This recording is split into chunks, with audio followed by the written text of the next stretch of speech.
तो ये जो बड़े हैं पाकिस्तान के, जो वज़ीर आज़म हों, वज़ीर ख़ज़ाना हों, इस्टेब्लिशमेंट के लोग हों या अपोजिशन की इंक्लूडिंग इमरान खान, इनको बैठ के ये फ़ैसला करना पड़ेगा कि इनकी सियासी लड़ाई से पाकिस्तान को डुबोना है हमने या पाकिस्तान के लोगों को बचा के कोई तरक्की की राह पर डालना है। ये अगर ज़िम्मेदारी नहीं निभाएंगे तो इंसानों को सज़ा मिलेगी। जैसे इमरान को जो उसने 4 साल तर्ज़ हुकूमत बनाया था, जिस इस्टेब्लिशमेंट के कंधों पर बैठ के हुकूमत में आया था, बाद में उसी को जो गालियाँ निकालनी थी मीर जाफ़र और मीर सादक कह के, अल्टीमेटली वो 9 मई उसका नतीजा निकला।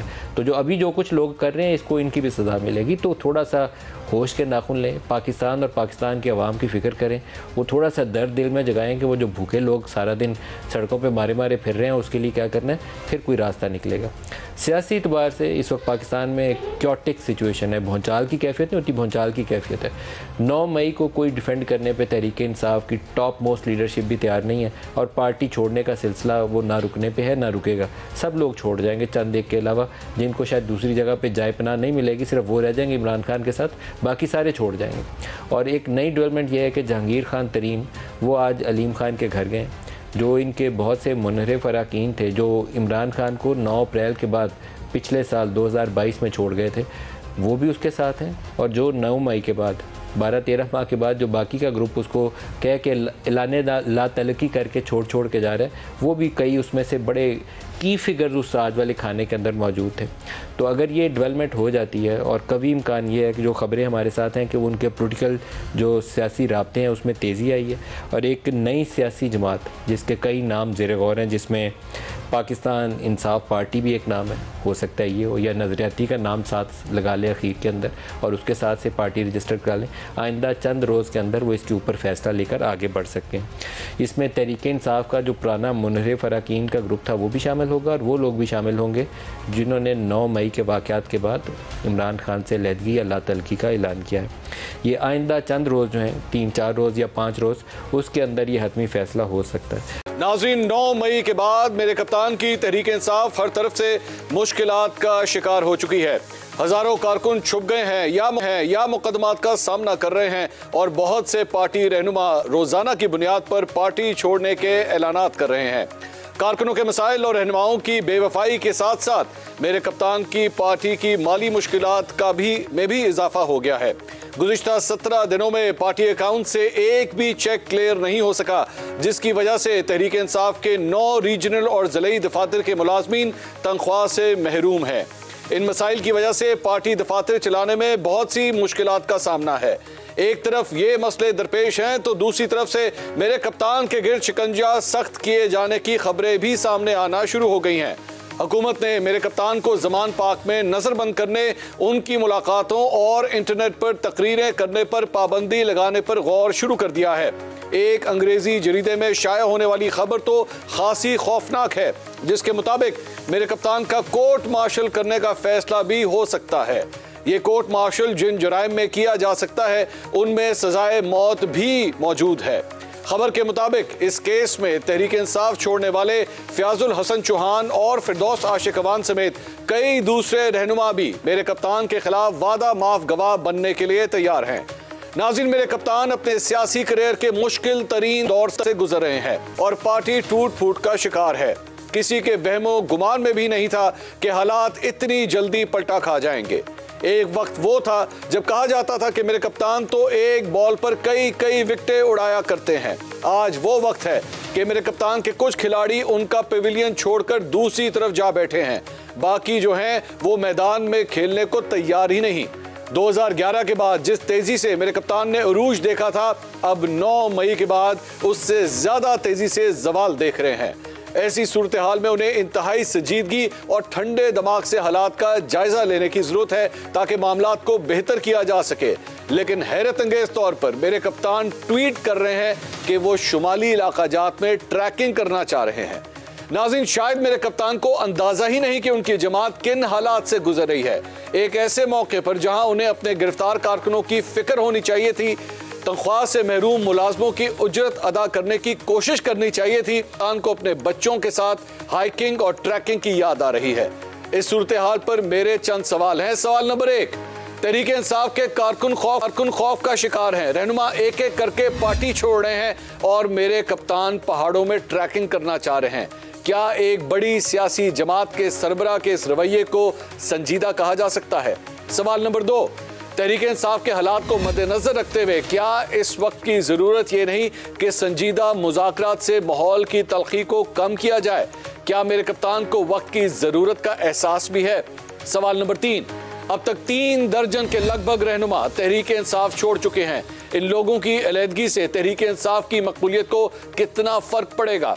सवाल नंबर 4, तहरीक-ए-इंसाफ के बहुत से गिरफ्तार पार्टी कारकुनों के अहले खाना का कहना है कि पार्टी ने उनकी कोई मदद नहीं की, ना जमानत कराने में तहरीक-ए-इंसाफ कोई ताउन कर रही है।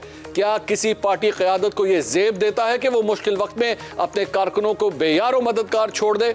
सवाल नंबर 5, तहरीक-ए-इंसाफ के जो रहनुमा पार्टी छोड़ने का ऐलान कर रहे हैं उनको घर जाने की इजाज़त दी जा रही है और जो पार्टी छोड़ने पर तैयार नहीं वो जेलों में बंद हैं। क्या इसे कानून की हुक्मरानी कहा जा सकता है? सवाल नंबर 6, मेरे कप्तान को नजरबंद करके उनकी तकारीर पर पाबंदी लगा दी गई तो तहरीक-ए-इंसाफ के कारकुनों का सख्त रद्द-ए-अमल सामने आ सकता है या नहीं? सवाल नंबर 7, अगर हुकूमत मेरे कप्तान का कोर्ट मार्शल करने और उन पर फौजी अदालत में मुकदमा चलाने का फैसला करती है तो ये फैसला आलमी सतह पर किस नजर से देखा जाएगा?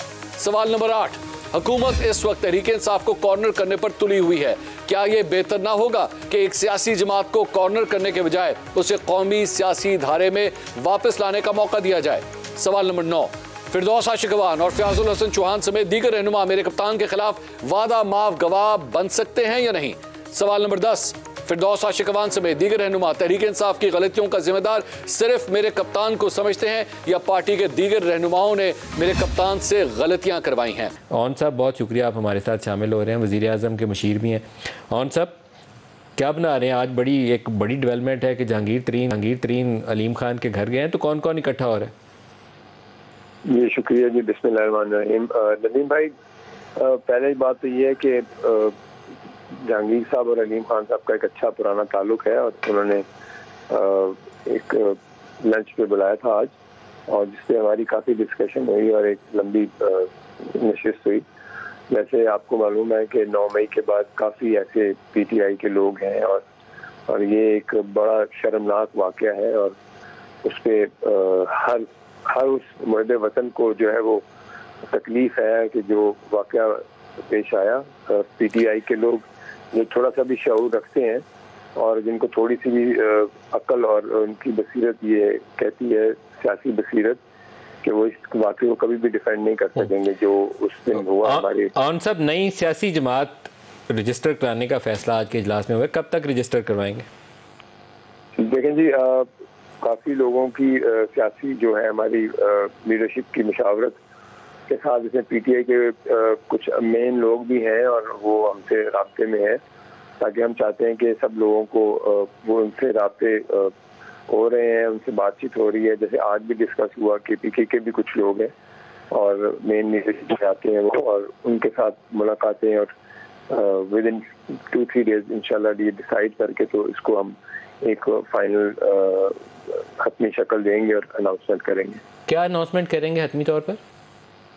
जी बिल्कुल, यही अनाउंस करेंगे कि हम एक पार्टी जो है वो अनाउंस करेंगे, अपनी नई पार्टी। और जी, तो ये जो पीटीआई के जो चौधरी साहब ये जो नाम चल रहे थे, ये पाकिस्तान इंसाफ पार्टी, तहरीक इंसाफ, नजरियाती और इस तरह के नाम सामने आए थे, कोई इसमें से तजवीज़ ज़ेर गौर है भी इस वक्त? देखें जी, अभी तो ये हमारी एक वो पॉलिटिकल कमेटी होगी जो फैसला करेगी। ये अभी तो before time I can't say anything, लेकिन इसके बाद जो पॉलिटिकल हमारी कमेटी होगी वही फैसला करेगी। नाम के बड़े काफ़ी नाम हैं जो ज़ेर गौर हैं, लेकिन ये कि फाइनली तो तरीन साहब और जो मेन लोग होंगे वो डिसाइड करेंगे। और साहब एक चीज़ और बता दें, आप सारे नाम तो डिस्क्लोज़ करना नहीं पसंद करेंगे, लेकिन काफ़ी बड़े बड़े नाम हैं जो पीटीआई से लहदा हुए हैं। फवाद चौधरी ने पार्टी छोड़ दी, बड़ा सरप्राइज़ था। इमरान इस्माइल ने पार्टी छोड़ दी, बड़ा सरप्राइज़ था। परवेज़ खटक अभी खामोश हैं। ये कुछ सेंट्रल फिगर्स हैं पीटीआई के अंदर।